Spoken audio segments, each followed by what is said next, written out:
Welcome once again to Evangel-Love, Stair Steps to Heaven. This is the author, George Lewis.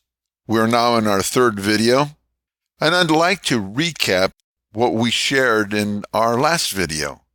We dealt with how we bypass the supernatural only to accept the natural, or what is normal as it relates to love. We used 3 examples to make a point, using the eagle, sharpest sight, the polar bear, sharpest smell, the owl, sharpest hearing. The point made is just because you can't see it doesn't mean it's not there. So we want to open your spiritual eyes. So as we begin this video, we will introduce to you the horizontal love experience that we encounter so that we can begin to ask questions to much of the things that we have experienced. As a side note, for those that may have never experienced being in love, this is for you. And for those that are in love, you'll find many answers. And for those that have had the wonderful experience of being in love, you'll see so much truth. So with no further delay, we'll go ahead and get started now. Now let's get started with the horizontal love experience. When one falls in love, they have encountered what I define as a horizontal relationship. This is left to right. It's earthly. In other words, we do not look beyond the fact that we are falling in love with the person that we've encountered. This is when we begin the journey of the wonderful, emotional, chemistry-related love feelings that we experience when we're attracted to the opposite sex. There's something unique, there's something special, there's something different about that person that causes you to respond in such a way you're not even in control. It's an emotion. It's a very strong and powerful attraction. It begins something new within life. You could have been bored, frustrated.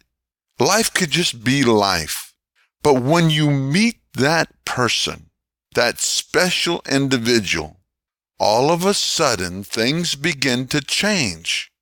And it seems that heaven is now on earth. All because of that earthly experience right here down to earth, that left to right relationship. There's an explosion that has gone off. Now things have changed. Now here's the question. How do you know that the one you love really loves you? You see, they act like they love you. They walk like they love you. They talk like they love you. The relationship is now developed. Time is going by, and you're doing things for each other. You go out of your way. You're concerned. She's concerned. You have conversation. You communicate. You say, I love you. She says, I love you back. But the question here is, how do you know, though, that the one you love really, really loves you?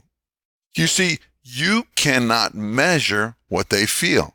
So you look at the outward expressions, but you cannot feel what they feel. So how could you measure the depth of love they have for you? How can she measure the depth of love you have for her? You see, that's a mystery. I'm provoking you to begin to now think about the impact that love has on an individual.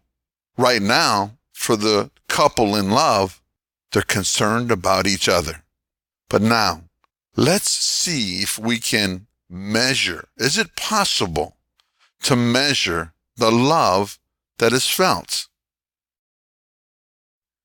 Your trust, this measure of faith you have, is based on your own experience with love. Now think about this. The emotions that you feel, they're yours. That love that keeps you awake at night when you're away from each other. The thoughts that continue within your own mind about that special loved one. It's as though you cannot rest.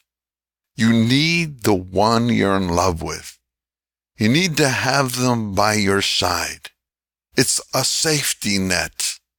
It's a bond that is developing.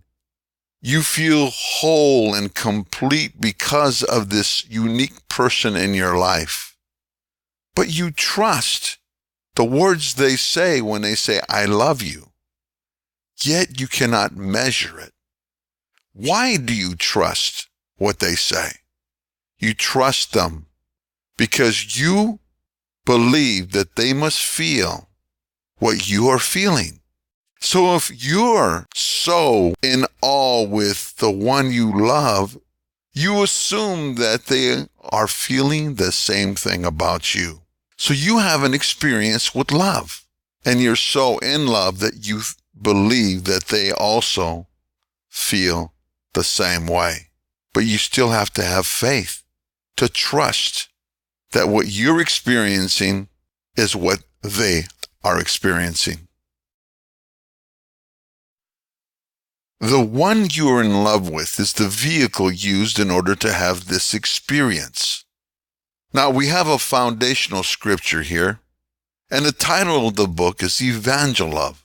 And that foundational scripture states that children will one day grow up and leave their parents, and they will meet their mates, and they're going to fall in love in the process.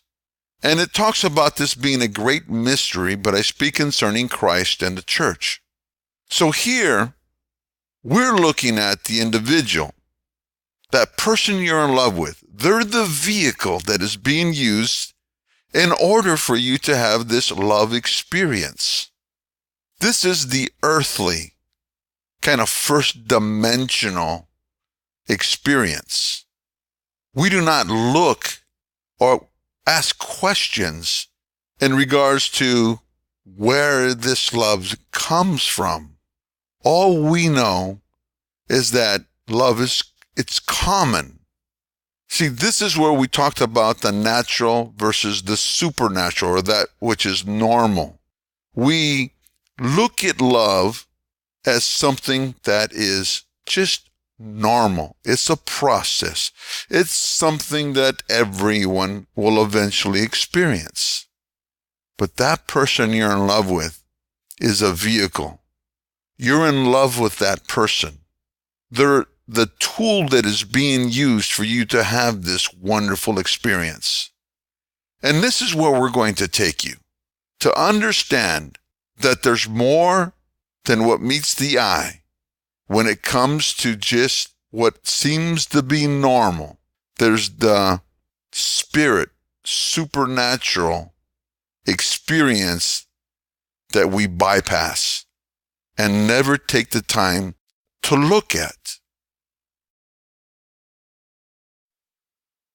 Though you both have a mutual love for each other, you are also having a one-on-one encounter with the Spirit of love. So what seems to be natural and normal has another side to it, which is spiritual. So we're talking about the Spirit of love. When we talk about a spirit, you can, first of all, physically hold each other. You can talk to each other.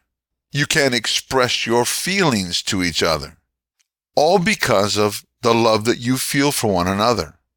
But here, the Spirit of love is something that you cannot put your arms around. You can't touch it. I use an example that if I were to hurt my toe, I'm walking and I just happen to kick something that is in a way, and you see me holding on to my foot, I just hit my toe and it's full of pain and I'm grabbing it. You can look at me and say, I don't feel your pain, but I understand your pain. I am the one that is with the pain. I am feeling it. And it's similar to when you're in love. When you're in love, you understand the words and the feelings they say. It's mutual because you have those same feelings.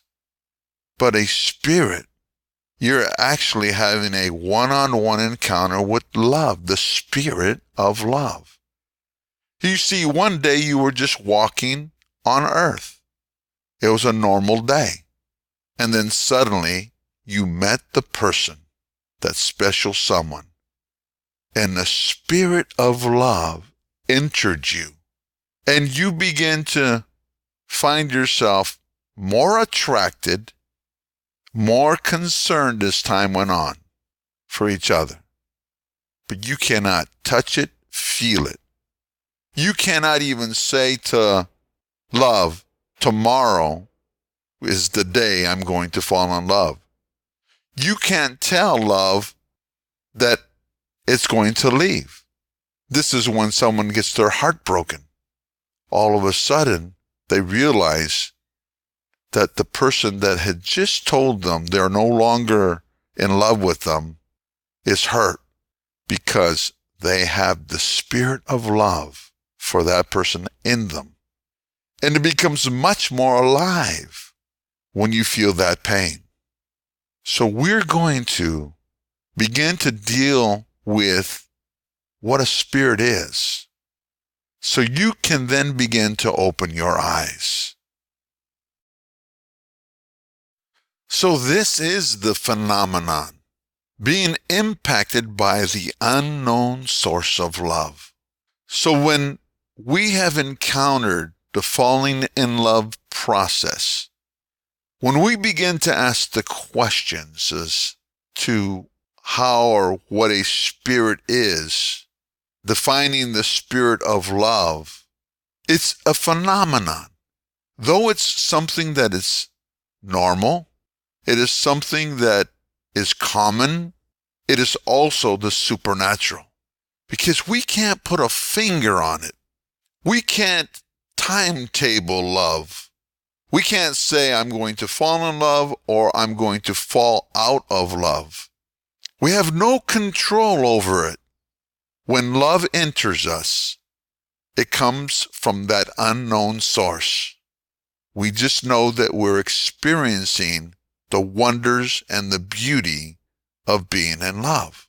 And in most cases, the majority of us never stop to ask the questions that can crack open the mystery as to why love has been created, why love positions us to feel complete and whole.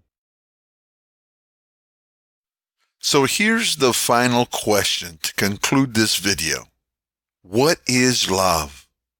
Where does love come from? I look forward to sharing the answers to these two questions in our next video. As we begin to move through this journey, answering these questions, your eyes will then begin to be open as to what love is and where it comes from, why love has been designed, why we feel so complete when we are in love, and how we have been connected from the beginning of time to love, even before coming to earth. We are going to take simple questions that have very deep answers. And with these answers, you will be positioned to prepare yourself for eternity. So I look forward to sharing more with you. For now, be at peace.